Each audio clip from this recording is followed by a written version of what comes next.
Sorry. Okay. Let me just open real quick, Michael, and just say that, obviously these decisions are not easy decisions to be made. Obviously, there's a lot of input from a lot of different people.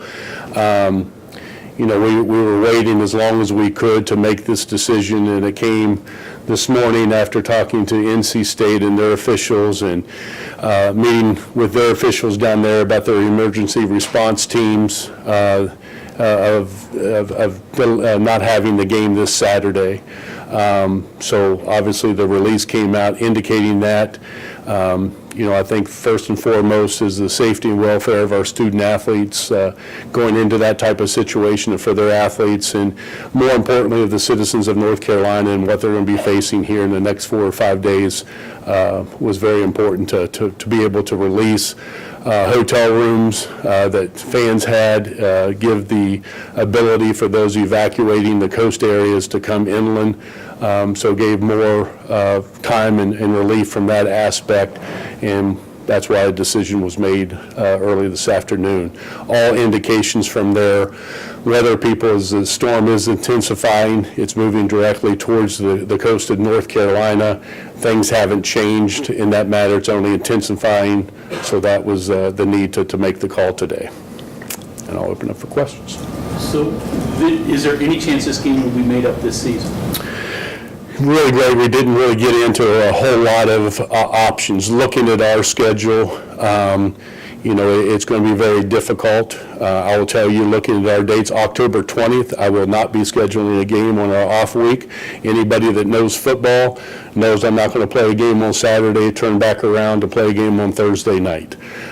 So that's not an option for me. I'm trying to help our coaching staff and our student athletes be prepared each and every week, and that would not allow them to do that, especially with the opponent having a week and a half to prepare.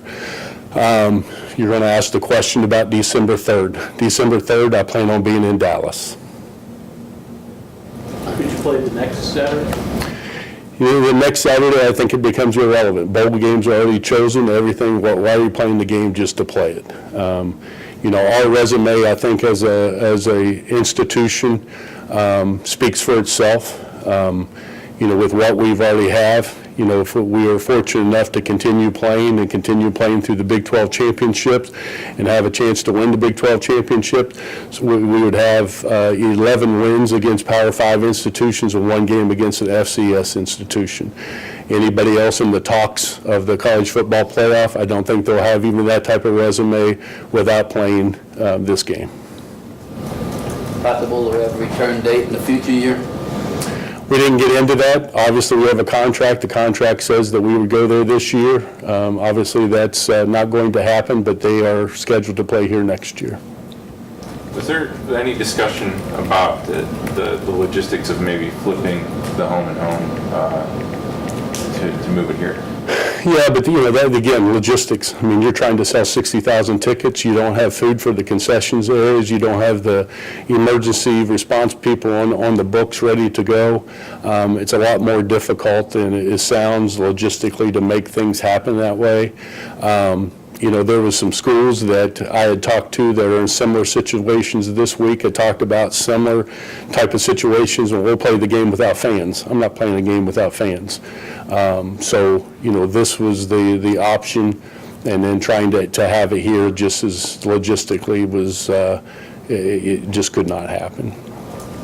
Is that those same problems what applies to trying to find another site? And if you did so, with the cost of paying for another stadium to use it, for example, just take it out of the bounds? Yeah, I mean, trying to find another site at that point, again, it was their home game, so it was more their responsibility than ours. But, again, where you're not looking in North Carolina, the entire state, the option could be come here, but it just, again, it was not just going to be feasible logistically just to make that happen. And then, let's face it, let's look at next year. It's not about this year. If we flip-flop, next year I only have 5 home games, then starting out I had to have 2 of the 3 would be going to Missouri, going back to NC State, and starting out with James Madison at home. And then you get into the Big 12 schedule. So it's not a matter of just looking in the vacuum of let's flip-flop a game. It's a matter of looking at your future schedule. And again, making sure that as an institution, we're prepared, from a scheduling standpoint to be able to win football games. Shane, I understand this is way down the road, but could you play this home game, their home game, in the future just to fulfill that? It could be, I understand, like 2024, but just for the purpose of fulfilling the contract? Well, I mean, as far as I'm concerned right now, I fulfilled the contract. I was planning on going there. I wanted to go there. We did everything within our power to go there. So, the contract reads we were going to go there and they would come back here. We'll look at it. I think it's a good game for us in NC State. Again, I think their fans were excited. I was told that, their fans from a ticket sales standpoint was very close to when Notre Dame visited there several years ago. Maybe it's big games because it seems like every time there's a big game there that a hurricane comes through. They experienced it 3 or 4 years ago. I can't remember the exact date, where they had, I don't know how many inches of rain. They tried to play North Carolina during that, or North Carolina, tried to play Notre Dame during that time. So, it's something I think from an opponent standpoint, Mike, we'll continue to look at in future schedules. If I look out my years, going out, of course, I have Virginia Tech on the schedule, Maryland, I got Pitt, Penn State. You're looking at least 25, 26 before you're adding additional Power Fives to a schedule. So do schools have insurance for lost revenue in these type of situations? I can't speak for NC State specifically, I'm assuming, but yes, we have loss of revenue insurance and to be looked at. Have you ever dealt with this type of situation before? And if not, where'd you draw to sort of work through? Not directly from an athletic director's chair, but being in the conference office for 10 years at the ACC, having a number of schools that were in the footprint for hurricanes and dealing with the Miamis, the Florida States, the North Carolina schools, yes. So we've had many situations where you looked at the opportunities to play a game and not play a game, and first and foremost comes the safety and well-being of the citizens of that state as well as our student athletes. Yeah, Go ahead, I'm one sorry, more. Kevin. I'm assuming this contract was you get so much to cover your travel expenses this year, NC State gets it next year, and you each do your home. Is that Yeah, standard I sort of mean, contract? so you don't have to follow the contract. It was a $300,000 payment they were paying us, and vice versa next year, cover the expenses in them.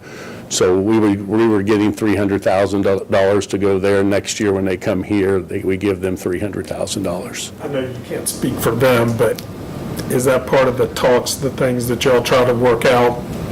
I would guess they're going to look at it a little bit and say, hey, you're getting the bigger financial benefit out of this if you just look at it as the contract is, completed. Well, I mean, and I'm assuming, Kevin, they have game contract, they have insurance for that game of loss of revenue. So, we each know basically what our numbers are for a game that you would happen to lose, so they're not, if they have it, which I'm assuming, I'm speaking for them, that they would be able to look at that as an institution. Shane, does TV even reach out to you guys and try to compel or try to push for a makeup date, or are they just letting you No, guys? I did not have any, I can't speak for NC State. I did not have any discussions with TV. Obviously, it was their home game, so it would be more with the home team.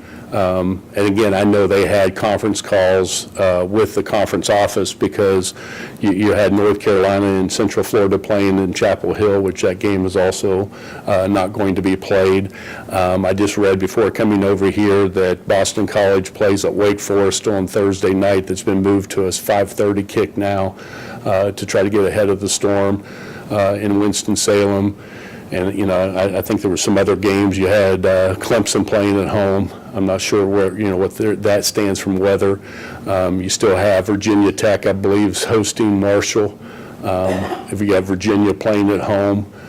So you have a number of schools in the ACC that could be dealing with some issues from a TV or playing standpoint still. And if it's a conference game, you have to find a way. If it's non-conference, I guess It's, I think it's simpler when it's not a conference game for, from that, but when it's conference, obviously, it plays a bigger part in the standings and, in their specific leagues and divisions. And you said you wouldn't play without fans, and move it here and play without fans. What if ESPN had said, asked you to do that? The answer would still be the same. Okay, thank you. Thank you.